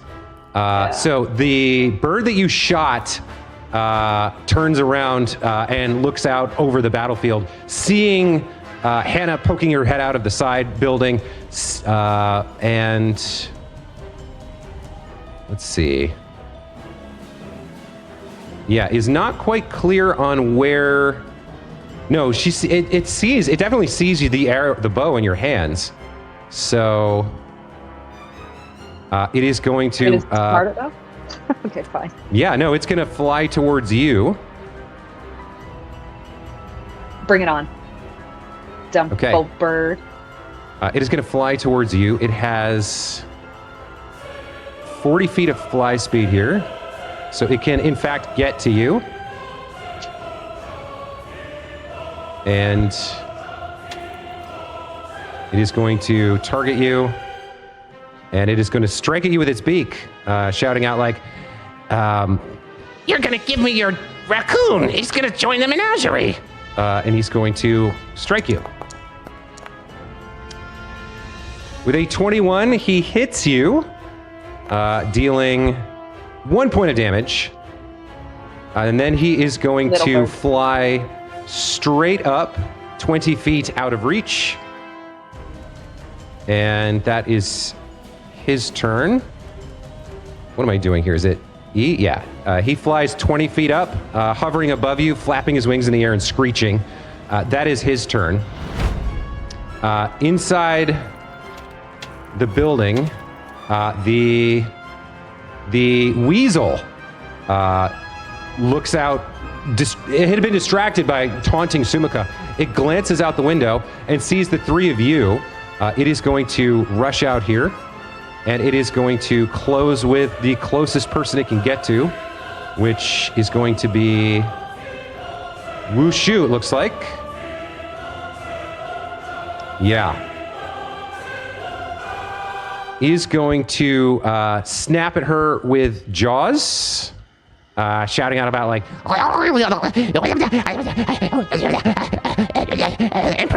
Impressive. he is going to bite her. That is going to be a hit for 3 points of damage. Wushu takes 3 points of damage. And he is going to go ahead and grab her with his. He's going to attempt to grapple her. But fails. Okay, that is that creature's turn. Next up is one of the Jenkins. She is going to step out. She's going to, as she moves, she's going to say, So, you think you can battle wits with the Abacus sisters, do you? I don't think so. and is going to, she's going to dash forward. She has 30 feet of movement here, so she can go to there. She's going to team up with Noodles here. Noodles. I don't know if she can. Yeah, she'll probably go for the flank here. She'll dash in, and she will attack Wushu as well with her short sword. Yeah, with a 16 to hit the off guard, that's almost a crit. She stabs deep into Wushu, dealing 7 points of damage to the beleaguered blacksmith, who is now looking pretty hurt, actually. Between the weasel and the Jenkins, she's bleeding heavily. But that is that Jenkins' turn. Mand, you are up. Okay. Let's. So they're like in the house, the main house. One of them is, yeah. One of them is right. Okay. The man is gonna. All right. I'm gonna. I guess I'll just go straight on. And I will. I guess I will try to. I'm having good luck with these needle darts, so I'm going for needle darts on one of these Abacus sisters. Okay. Needle darts.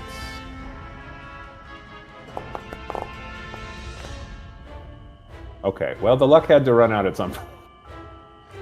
You The have needles. that 0 point. That's true. Ew. Yeah, I'm gonna use one, I think. Yeah. Okay. Tell me what you're doing. So man, like he sort of flings his darts, and they all just like right in the door jamb.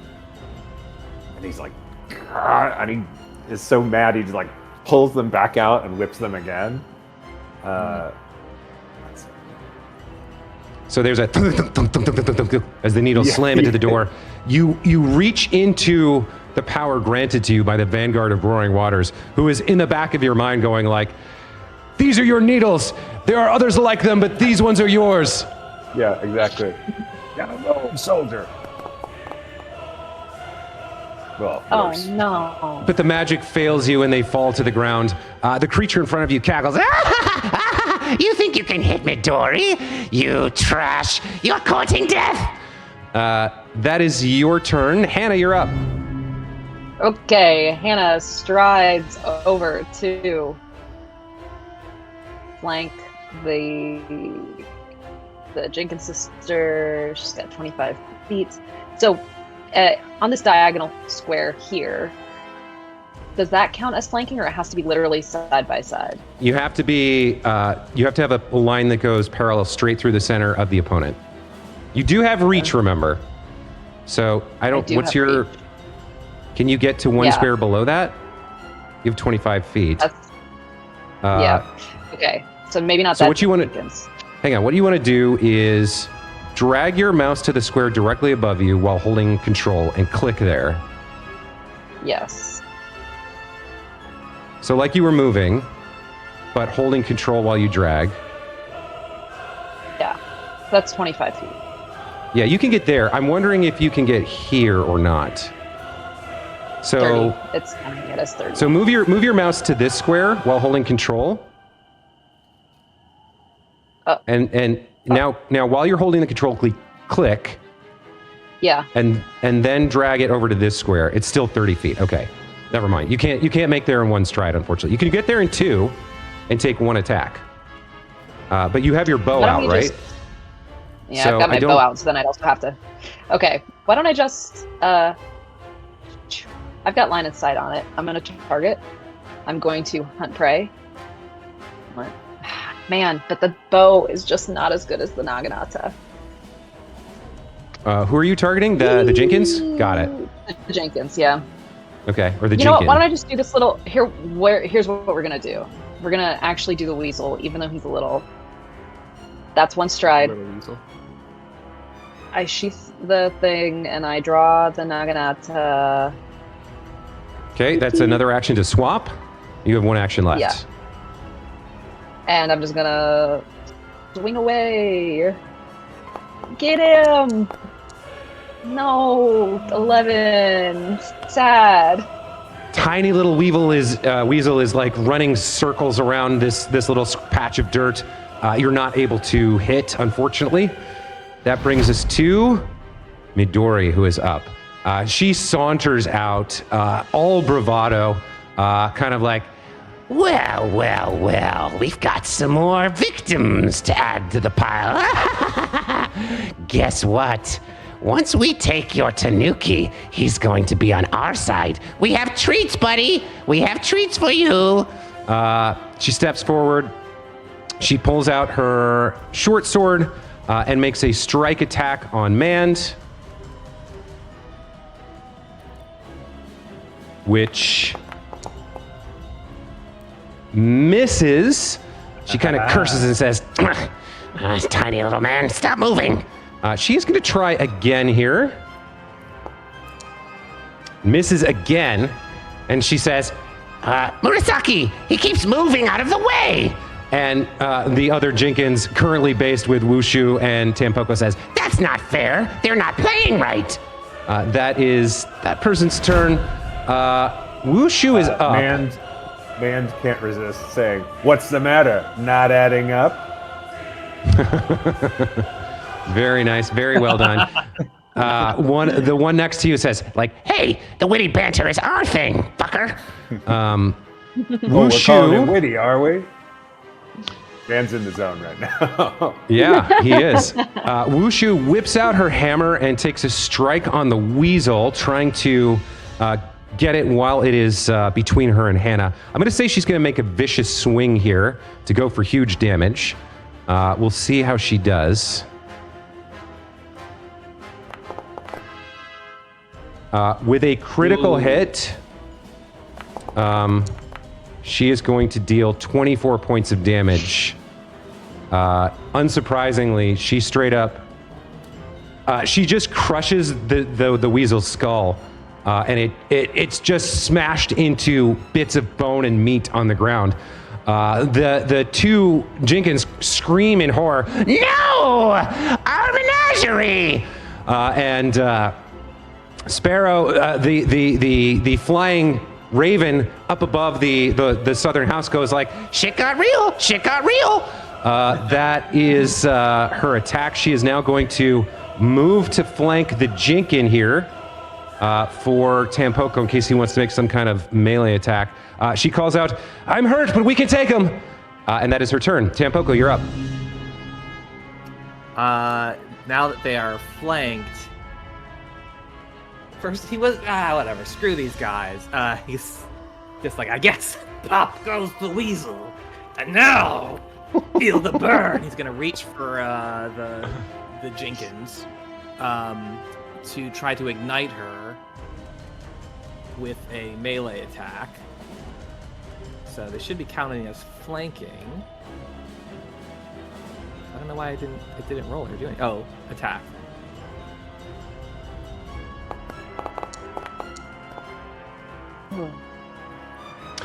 You reach out with your... You will. Okay, so you reach out with your paw to try and cast this spell on her. She sees it coming and says, What are you doing, little buddy? We're here to liberate you. and kind of pushes, does like a martial arts move to push your hand out of the way. The spell is starting to fizzle out. What do you do? When she pushes his hand out of the way, he has two hands, and the spell doesn't have to be from one. He just kind of grabs the other hand, with the other hand, grabs that one to see if, hopefully, the ignite will take... Now, it doesn't. That's also a 16. That does hit. That does hit, yes. So you spend the hero point. You reach into the gremlin's armor. Your hand flares with magic, and the flames come forth. Go ahead and roll damage. For 4 damage. She takes 4 points of damage and goes, Kitty's got claws. Not sure we want you anymore. That's 2 actions. And for his last action, I don't know. I guess I can't cast a spell. Can he try that?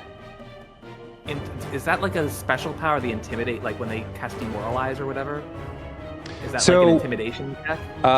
When you cast a spell with was that a spell slot? No, that's a cantrip, so you don't get the benefit from that. Oh, no, I don't. It's only when you spend a focus point or... I just mean like, can you do like an intimidation attempt? I don't have a spell like that. Yes, no, anyone can demoralize, absolutely. So if you don't have the demoralize on your hotbar, it's under the macros. You can go find it in there. You just target her and roll your intimidation check with the demoralize macro. We'll see whether she gets frightened of you or not. Okay, I don't have that anywhere, so I'm just searching macros, demoralize.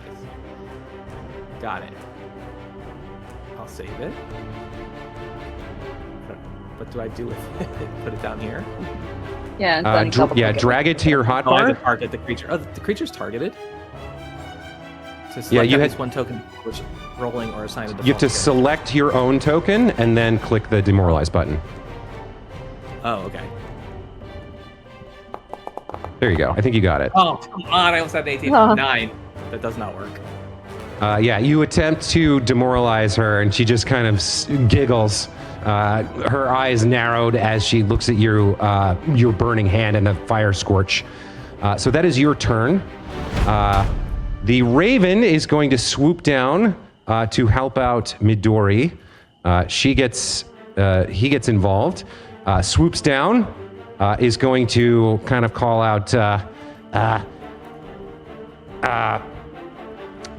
they're owners. We don't like them. It is going to peck at you with his beak.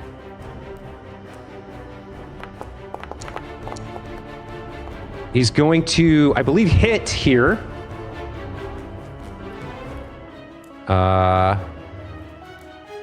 And deals 4 points of damage to you, man, as with the Jinkin distracting you, the Raven is able to kind of like get to a weak point on the back of your neck and is able to get a little bit of sneak attack damage. After that... Flanked by a bird. Yeah, I should lower it back down here. It is... I think it wants to stay flanked for its ally, so it's going to attack again with the multiple attack penalty. We'll see if it can hit you. With rolling an 11, it cannot. That is its turn. The weasel is dead, which brings us to... let's see, this is Midori over here. No, this is Murasaki. She doesn't like being flanked.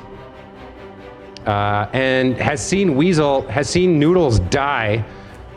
So Wushu killed it.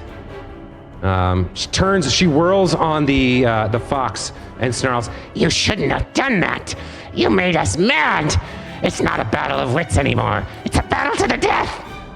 She pulls out her short sword and goes to strike Wushu.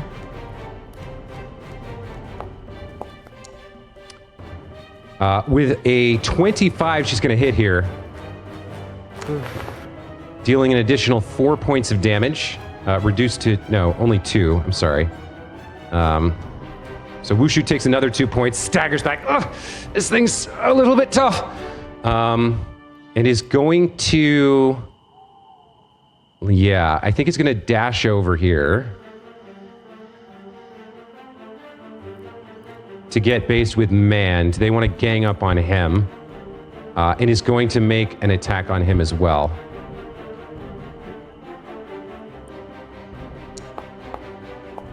That is a 16 to hit, just misses, unfortunately. Mand, you are up. Ooh boy, it's getting a little hot and heavy out here.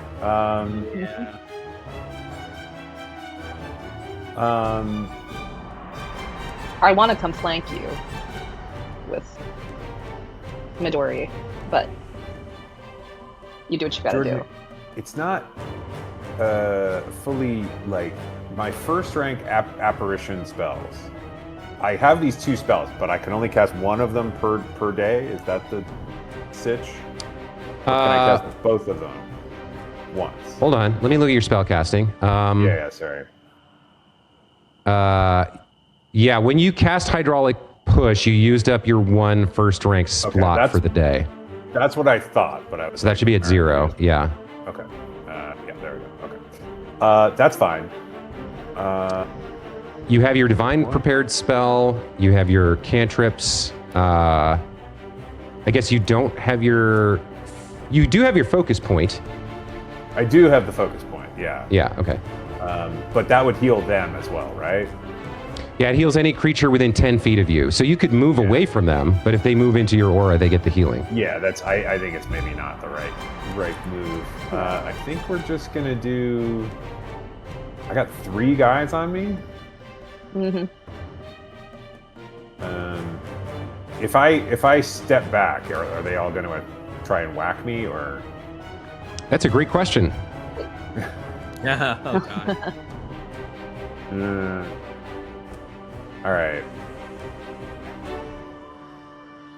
All right. I'm gonna cast needle darts on the bird because I'm a little sick of the bird's attitude. Okay.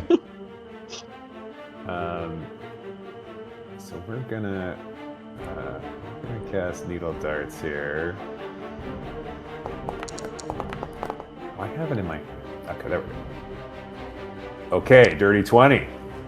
Dirty 20 hits. Roll your damage. Right. Come on, needle darts. That's not bad. So you whirl around and point at the raven. The darts come flying out of your hand, and at point blank, it has no chance to dodge. The 7 points of damage are enough to kill it. And as it falls, bleeding and limp to the ground, a puff of feathers scattering through the air. Both the Jenkins scream in fury and frustration. Like, No! Our animals! There are animals! Well, they're nobody's animals anymore. That was 2 actions. Yes, and so I might. Does it make sense to get away, or does it make sense to? You know what I will do is I will cast guidance on Hannah-chan. Yes. Okay. If you would As paste a- the spell into the chat window by actually casting it, and then Yes. Hannah, you can drag the effect onto your token, or both effects. Yay. Both of them. Okay. Guidance Yeah. and One actually gives you the +1. The other one tracks how long before it can be cast on you again, which I believe is an hour. Right. okay, cool. All right. It is I go. Hannah's turn. I flank the sweetie, and I take a swing. Do I wanna? Yeah, no. Let's just go. I'll take the attack penalty. Nice. Ooh, nice. 24. Ooh, that is a critical hit. Great. All right, roll your damage. Show me what you got. Please, God, yes. 20 damage, honey. You tell me what it looks like, because that is enough to kill this Jinkin.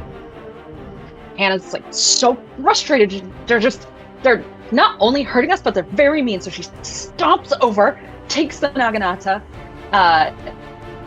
clonks her on the head to knock her unconscious, and while she's like doing the like dizzy cartoon thing, takes the Naginata straight down the center of her skull, leaves it in, cleans it out, and says, "Don't you dare mess with my friends!" The blade slices straight through the top of her skull, the forward part of the 2-foot blade sticking out from the center of her nose. The Jinkin, obviously killed, slides down into a heap as you wrench the blade out, and the other creature screams, No! No, Midori! The Abacus sisters! Our plans for world domination! Ah! Oh. That's 2 actions. You got 1 left. Oh shit, okay. I'm gonna... Let's see, she's gonna move or something. Doesn't matter, I'll still... okay. If I go here, that is technically still drawing a straight line through, so she's flanked? Yeah, she is flanked for you and Mand. Yep. Great, then that's where I go. And I say, "You're next, sister." Literal Okay. sister. Ooh. Wushu is up. Wushu looks around and says, tides have turned, but I'm pretty badly hurt. All right. Good luck, us, still. She's going to dart in. She's going to make a hammer strike. Not vicious, because she wants to get away after. She rolls a natural 1. She's lost too much blood. She doesn't have the strength. After taking her swing, she backs away. And says, Tampoko, can you finish it? That is her turn. Tampoko, you're up. He's like, what? What? Oh, God. He can. Well, he can try. So first he'll stride over and can't really... I can't occupy the same square as somebody, right? Like Not an unless they're ally? tiny. Okay. Well, wait a minute. That's true. No, 5, 10, 15, 20, 20. Oh, okay. Wait, tiny, not small. Okay. Correct. So he strides over. He is gonna target the other one and try to ignite as a melee attack. Okay. I'll do the attack. A 19.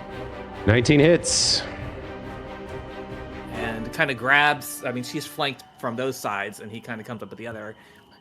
Grabs at her for 8 points of damage, letting her burn. She shrieks as the flames begin to lick up the sides of her torso, burning and singeing away skin and muscle.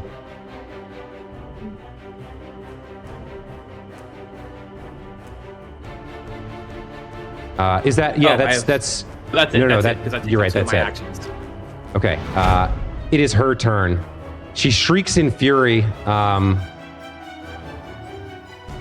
Surrounded, she lashes out wildly with her sword. Who's she gonna go after here?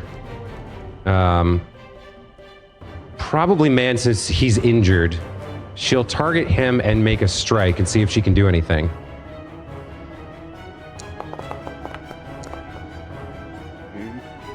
118, she does hit, and you take 2 points of slashing damage, and she screams out, You haven't seen the last of Murasaki. You haven't seen the last of the Abacus sisters. We'll be back to defeat you. I mean, I will. and she turns and flees. One action and 2. That is her turn. It's up to you whether you guys want to pursue here. She's not quite off the map yet. Do it. There's part of me it. that thinks maybe we should have seen the last of the Abacus sisters. You know what I mean? Yeah. I think we finished the bloodline. This is me. Yeah, you're up. Yeah, you're up. Which way did she take off? She Upper ran left. north. Okay, like to the left of the building or to the right of the building? She went through this alleyway. Okay, then I think man's gonna make a move. Yeah, hell yeah. Yeah, and I think we're gonna try and needle darts her before she gets away.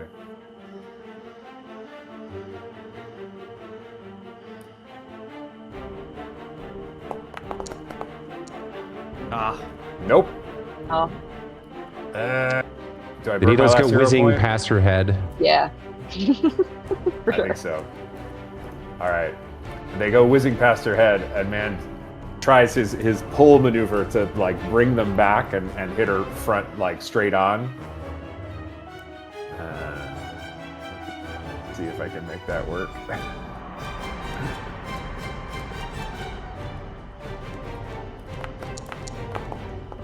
Yeah! Yeah. Nice. 22 hits. Roll your damage. Pretty good. Okay. Yep, that's enough. She had 7 hit points left, and your 8 points of damage will finish the job if you want to narrate what this looks like. This is like so that he sends the darts and they go sort of whizzing by her, and he's like, "Good," and this time the vanguard of roaring waters in his ears like, "Soldier, you think that's good enough? Yeah, like pull," and he's like, "Ah!" And he like gets it back, and they like, "Ugh." Almost spilled a smoothie on my desk, and they like come like back and get What's her, a like, smoothie? What's a smoothie, soldier? And the darts just like get her right in the chest. And like Vanguard of Roaring Waters is like, that's how you finish the job. Very good.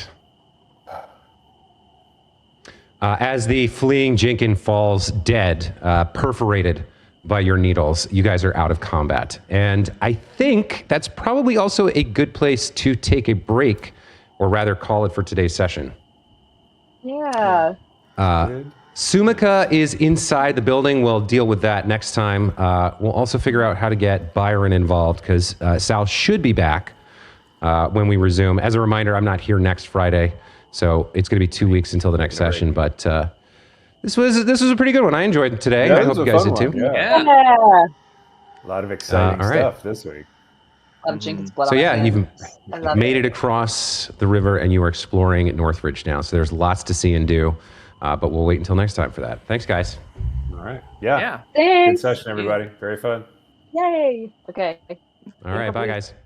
Yeah. See y'all. Bye, everybody. Bye.